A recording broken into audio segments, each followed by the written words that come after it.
संभल में होली और नमाज जुमा के लिए पुलिस हाई अलर्ट पर।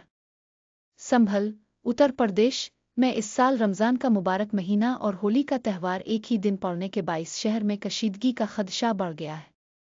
मुमकिना तनाज़े से बचने के लिए पुलिस को हाई अलर्ट पर रखा गया है और हिफाजती इक़दामात मज़ीद सख्त कर दिए गए हैं ताकि किसी भी नाखुशगवार वाक़ये से निपटा जा सके। पुलिस की सख्त कार्रवाई।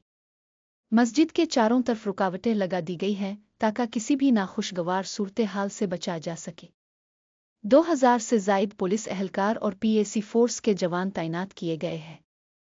ड्रोन कैमरों के जरिए निगरानी बढ़ा दी गई है ताकि किसी भी मुश्तबा सरगर्मी पर फौरी कार्रवाई हो सके। राहुल गांधी का बयान। कांग्रेस के सीनियर रहनुमा राहुल गांधी ने इस मामले पर तशवीश जाहिर करते हुए कहा कि ये मामला हसास हो चुका है और बीजेपी हुकूमत तकसीम की सियासत कर रही है। उन्होंने मजीद कहा कि हुकूमत को समाजी हम आहंगी को बरकरार रखने के लिए संजीदा इक़दामात करने चाहिए। इंतज़ामिया ने आवाम से अपील की है कि वो अमन और भाईचारा बरकरार रखें और किसी भी किस्म की अफवाहों पर ध्यान न दें। इसी तरह की ताज़ा और मुस्तनद खबरों के लिए मुफीद न्यूज़ उर्दू को फॉलो करें, लाइक करें और शेयर करें। मैं फरीहा मुफीद, मिलते हैं अगले बुलेटिन में।